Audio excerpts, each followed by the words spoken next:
हर हर महादेव, राधे राधे, हरे कृष्णा। आप सभी को पुत्रदा एकादशी की हार्दिक शुभकामनाएं।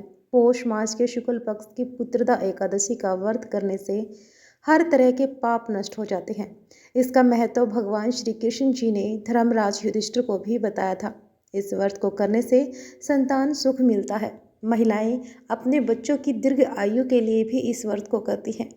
इस दिन व्रत करने से अंत में वैकुंठ लोक की प्राप्ति भी होती है। इस साल 2025 में पुत्रदा एकादशी का व्रत 2 दिन रखा जा रहा है, 30 दिसंबर मंगलवार और 31 दिसंबर बुधवार को।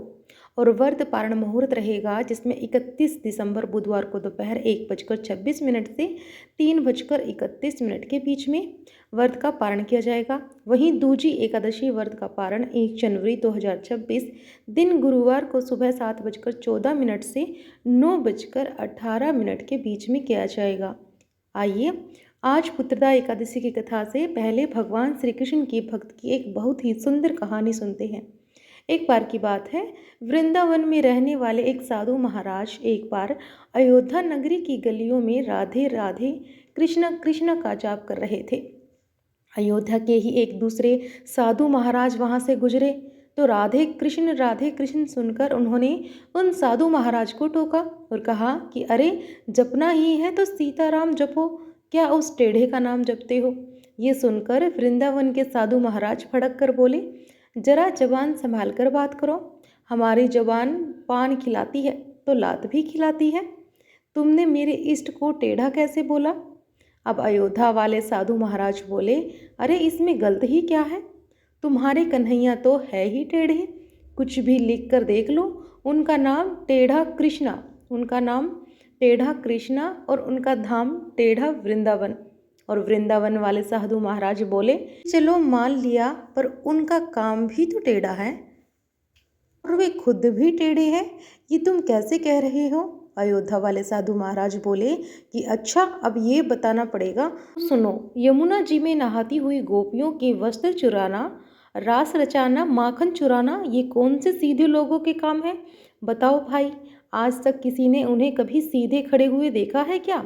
वृंदावन के साधु को यह बात बड़ी बुरी लगी और सीधे जा पहुँचे बिहारी जी के मंदिर।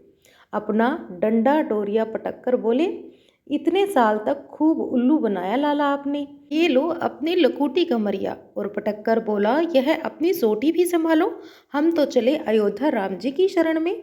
और सब पटक कर वह साधु महाराज चल पड़े। अब बिहारी जी मंद मंद मुस्कुराते हुए उनके पीछे पीछे आए।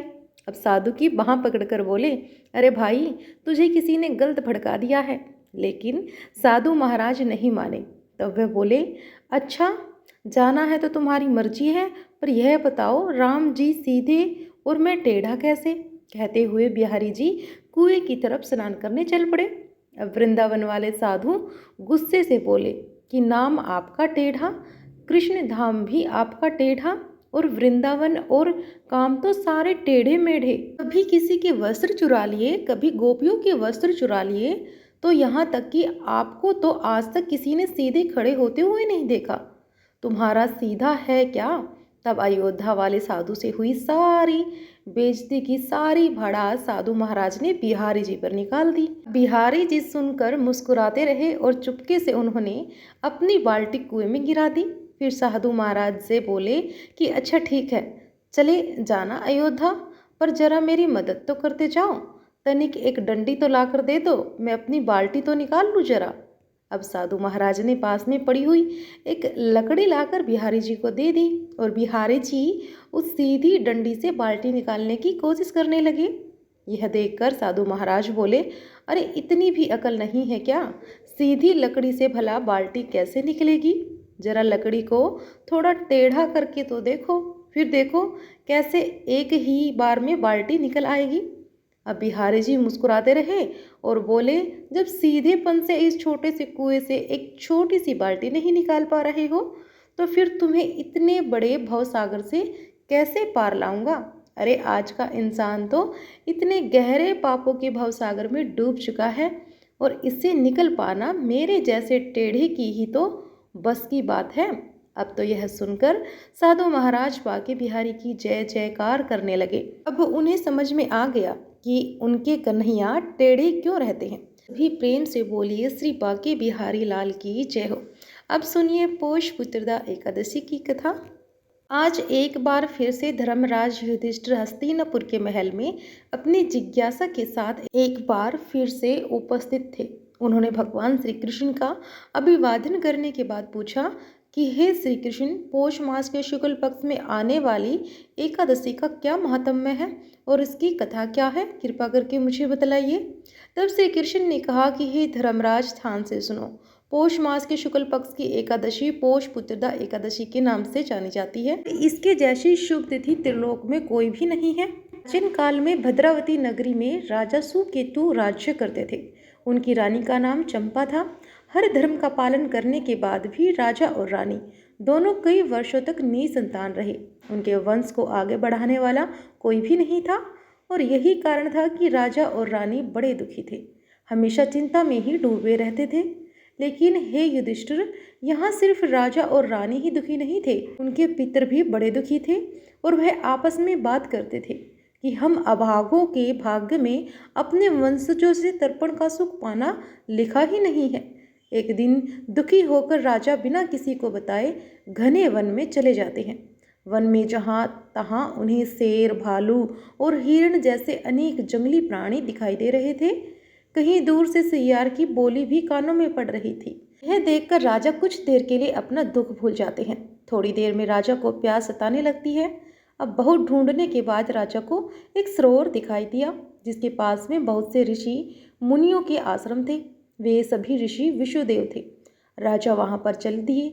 वहां जाते जाते राजा को ऐसा आभास हो रहा था कि कुछ शुभ होने वाला है। अब राजा ने उस सरोवर के पास पहुंचकर पहले जल पिया, फिर मुनियों की शरण में पहुंच गए। फिर राजा ने सभी मुनियों को हाथ जोड़कर प्रणाम किया और फिर अपना दुख उन्हें कह सुनाया। इसके बाद राजा ने मुनियों से उनकी सहायता करने का भी आग्रह किया। उनकी करुणा प्रार्थना सुनकर मुनियों ने कहा कि हे पुत्र, अभी मार्गशीर्ष मास चल रहा है और पौष मास शुरू होने को है। पौष मास अपने पितरों को तर्पण देने का विशेष अवसर होता है। इस मास के शुक्ल पक्ष की एकादशी पौष पुत्रदा एकादशी कहलाती है। यह संतान आशीर्वाद देने वाली तिथि है। इसीलिए आप और आपकी पत्नी इस पावन व्रत का पालन करें तो आप श्री हरि की कृपा से पुत्र की प्राप्ति करेंगे। अब मुनियों से यह सुनकर राजा ने उन्हें बारंबार प्रणाम किया और महल की ओर चल दिए। पहुंचकर उन्होंने रानी को सारी बातें बताई। अगले माह में जब पौष पुत्रदा एकादशी की तिथि आई, तब राजा और रानी ने पूरे समर्पण भाव के साथ विधिवत इस व्रत का पालन किया और द्वादशी पर पूजन करने के बाद व्रत का पारण किया। श्री कृष्ण कहते हैं कि हे धर्मराज, इस व्रत के पुण्य प्रभाव से रानी चंपा गर्भवती हुई और उसने एक सुंदर और तेजस्वी बालक को जन्म दिया। वह बालक अपने पिता की तरह धर्मनिष्ठ राजा सिद्ध हुआ। इस बालक के द्वारा किए हुए तर्पण से राजा सुकेतु के पितृ बहुत प्रसन्न होते हैं और उन्हें ढेर सारा आशीर्वाद देकर स्वर्ग की ओर चले गए। भगवान श्री कृष्ण जी कहते हैं कि हे युधिष्ठिर, यह है पौष पुत्रदा एकादशी की पावन कथा। पौष पुत्रदा एकादशी के दिन इस कथा को सुनने से आपके हर कष्ट और पाप नष्ट हो जाते हैं और फिर भगवान श्री कृष्ण जी पौष पुत्रदा एकादशी का महत्म्य सुनाकर अंतर्धन हो जाते हैं। इस प्रकार जो भी भक्त सच्चे मन से इस पावन कथा को सुनता है और दूसरों को सुनाता है, भगवान श्री हरि उनके पिछले 7 जन्मों के सभी पाप नष्ट कर देते हैं। ऐसे भक्त को अंत में वैकुंठ लोक की प्राप्ति होती है। इसीलिए इस एकादशी को वैकुंठ एकादशी भी कहा जाता है। प्रेम से बोलिए जय श्री हरि। राधे राधे। कमेंट बॉक्स में ज़रूर लिखना और वीडियो को लाइक और शेयर करना बिल्कुल भी मत भूलना और हमारे चैनल को सब्सक्राइब अवश्य कर लेना। हर हर महादेव।